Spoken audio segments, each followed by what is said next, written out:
How's it going, guys? James from Butler Farms, and I'm out here in the yard today. Been down in the garden for a little while and tying up some tomatoes and picking some fresh produce for supper. I'll show you what we got on the menu here in just a moment, but I did want to bring you up to date on a couple little things. Several videos back I talked a little bit about growing in small spaces. That's one of the questions that I get more than any other, is I don't have the land, I don't have this, I don't have that. Guys, it's all in your mind, it's all in your head, because what I'm getting ready to show you, it's hard for me to believe that you cannot find a space this big. Let's go over here and look where the raised beds used to be, and I'll show you what I'm talking about. Now, you remember these were where the raised beds were, where I used to grow all my lettuce and everything else. And I told you in a past video that when I went to clean them out, I found out that they were completely and totally rotten and full of ants and everything else. So I got rid of them, took the fence down, and guys, look at that. That is some of the worst soil that I think I have ever seen. You can see that I've got 8, 9, 10, 11, 12, 13. So I planted 16 seed here, and 15 of them have come up, even in this horrible, horrible soil. Now, you can see some of them I've had to replant, and they're just starting to come up. Some of them you can see are already getting ready to flower. See all that in the middle there? All that's getting ready to flower. Same thing on that end. And this is a mix of, and some younger stuff down there that I had to replant, but they're coming now. And what this is a mix of winter squash. There's all kind of stuff in here. There's Seminole pumpkin. I don't even remember all that I put in here. I'm sure it's in one of the former videos, but my point is, guys, this spot that you're looking at right here, as you can see, is about 1 foot wide by about 10, maybe 12 feet long. Okay, you would have to have a pretty small backyard not to even have a spot that big. Now, I understand that these are going to run, these are going to go all out in the yard, but even still, they may come out to about right here. And yes, I'm willing to lose some centipede grass to get some winter squash that I can cure and put up and eat all year long. So just wanted to bring you an update on that. I've got some more updates up the hill that I'll show you, but I also want to show you what's starting to come in the gardens. So I'll meet you up the hill. All right, guys, so I'm back here with you, and this is my little projects that I showed you with the cat litter boxes. Again, it's one of those kind of things you saw where I had the raised beds, a spot about 1 foot wide by about 10 or 12 feet long. Here's another idea, guys. These are different kinds of squash plants. There's 2 in each bucket, and they are jamming. They are running everywhere. You can see that they are getting ready to start flowering and blooming also, so can't wait for that. Still got some herbs going out here. Got some cilantro in the buckets there. My lavender's struggling a little bit, but it's coming. Lost a cilantro plant, that's okay. You know, with my history of herbs, I'm just glad that these are still hanging on. My rosemary bush, I keep having to cut it back. It's finally taken a liking to where I've put it, and it has kind of taken over the area, so I keep having to trim it back and put up rosemary. Still got a couple of pepper plants that I found that are still in the cups. Around here, these are failures. It happens. These were also supposed to be winter squash, and these don't have an explanation, but they just still haven't come up. I haven't given up on them yet. I'm going to keep babying them and watering them. But guys, look down through here. So you don't have room to grow, but there's 6 of these cat litter buckets. You see how much room they take up right here, okay? These are the little, they're called pickle peppers. They're the ones that you see in the grocery store in the little bags that are all different colors, the little salad peppers. Right now you can see they're all green. I've got some of them down in the garden too that are already starting to turn colors, but you can see these are all green. They will be all different colors in there. It kind of looks like a lit Christmas tree, to be honest with you, but I do pick those are sweet peppers that go in our salads and things like that. But you can grow things like that. Look at the banana peppers already that I've got, and there's more coming up top. Actually, that one probably needs to come on and come off there. Okay, so we'll put that in the stack of things. Look at my bell peppers, guys. Growing bell peppers in a bucket. You can see that there's 3 small ones there, and if you come on up through here, there are flowers and buds, and they just keep on coming. The tomato plant is jamming. I've had to tie it up a couple of times, as you can see right there, and you can see the blooms out there. But even in a bucket, you can see the little tomatoes coming right there. So if you've got a spot, you can grow vegetables, guys. If you've got a place big enough for a bucket and you've got some sunlight that you can put on them, you can definitely grow in a bucket. This is another one of the little pickle peppers, I think, that is growing here, and not really sure what it is, to be honest with you. I think this is going to be a jalapeno. I'm not real positive about it. These were some of those leftovers that I showed you that I refused to throw away, that I grew too many of them, so I started sticking them in buckets. So just wanted to show you that. But what I really wanted to show you, I'm gonna put my pepper that I just collected in there. As you can see, we are starting to get some produce in, and it doesn't look like much right now, but you know, it is the beginning of the season. Things are just starting to turn. Got all these little salad tomatoes here. Those will get used here in just a very few short minutes.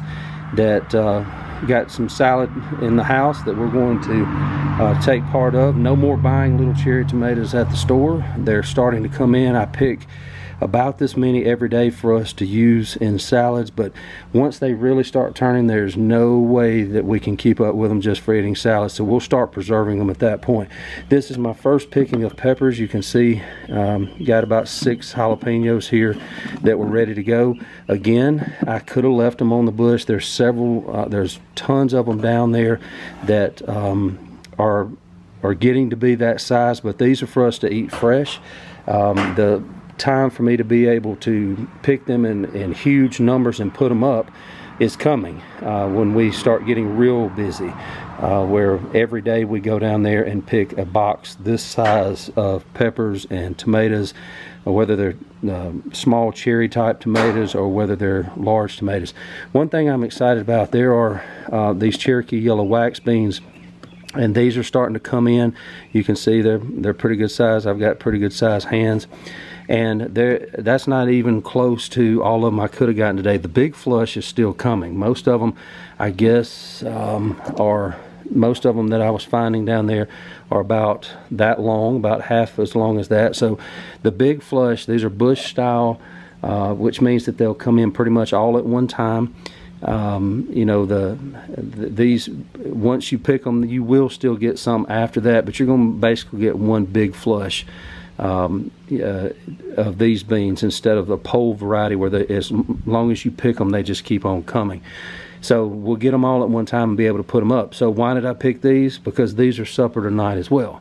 And that's what I keep trying to get across to all of my viewers, that, guys, if you can do anything to help out and to eat fresh and to eat things that you know how they were grown, you know what was put on them, in this case nothing. I don't use chemicals. I don't spray. I do lose produce because of that, and I have to fight pests and bugs and tomato hornworms and everything else, but I refuse to put chemicals on my food. There's too much of that in the food that we buy at the store. But if you can replace some of the things that you eat at the store, even if it's just enough for a meal. I mean, like I said, we'll go inside and snap these, and you know, we've got a family of 6. That don't look like a whole lot, but once we snap them, that's going to be a lot more than what you think it is. So that'll replace one of our vegetables that we could have bought at the store that now we don't have to.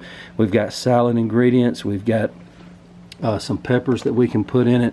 So things are starting to happen pretty quickly. And you know, a lot of people have told me that they don't have the space, they don't have the room to be able to grow like I do. Most people don't.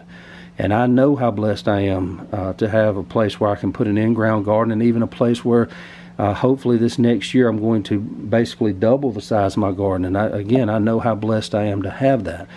But there's just, even if you live in an apartment with a balcony, guys, you can grow some things like what you see over here in the buckets. Okay, you can grow a couple of tomato plants, you can grow a couple of pepper plants, And no, that's not going, you know, to feed you for any length of time, but it will give you some fresh food. And more than anything, I take more satisfaction in being able to produce some of my own food probably than I do in eating it.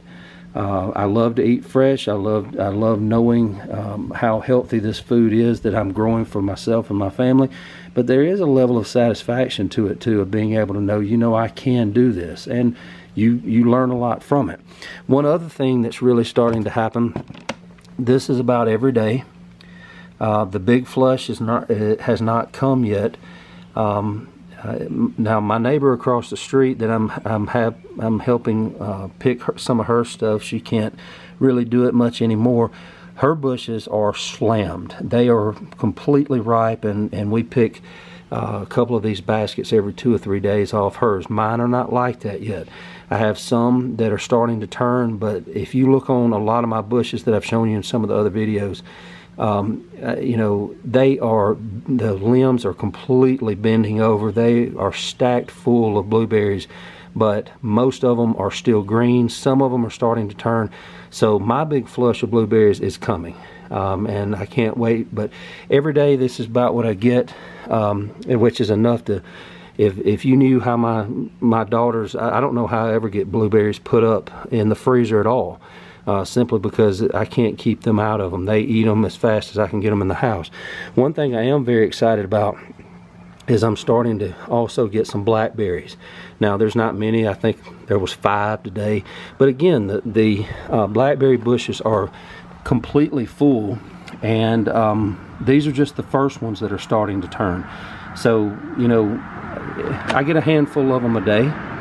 Every 2 or 3 days, I guess I would say. But I know that the big harvest is coming, and that's what's exciting, because all of them that are still down there, the vast majority, 99% of them, aren't ready yet, but it looks like they're all going to be ready all at one time, which is exciting because I can put those up and I can preserve them instead of just doing what we're doing here and eating them fresh. But I promise you that by morning, almost every one of those will be completely gone. As soon as I put them on the counter in the house, that will take care of that. So anyway, I just wanted to bring you a little update and get back out here in the sun where you can actually see me, and just show you what's going on. I hadn't put up a video in a while. We have been so busy. Most of you know that I work full-time off the homestead, and my main job is I'm a middle school teacher.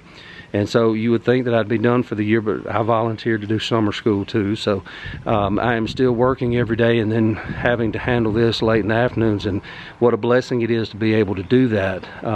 You know, to come home and be able to get my hands in the dirt and start seeing some of the fruits of my labor, and be able to start to pick some of the things that I've put in the ground, and know that this is just the beginning. This is just the very beginning of what's coming. We're getting enough to eat with supper every night and to snack on, and to make a few baked goods and things like that, but the big push is coming. So that's very exciting, guys, and that's why I keep trying to encourage you to get out there.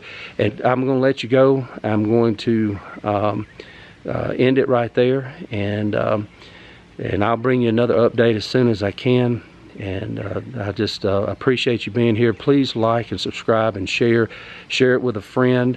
Again, we're still growing every day, and it just humbles me that people are out there and people are watching. So I'll tell you, God bless, and this is James from Butler Farms, and I'll be seeing you.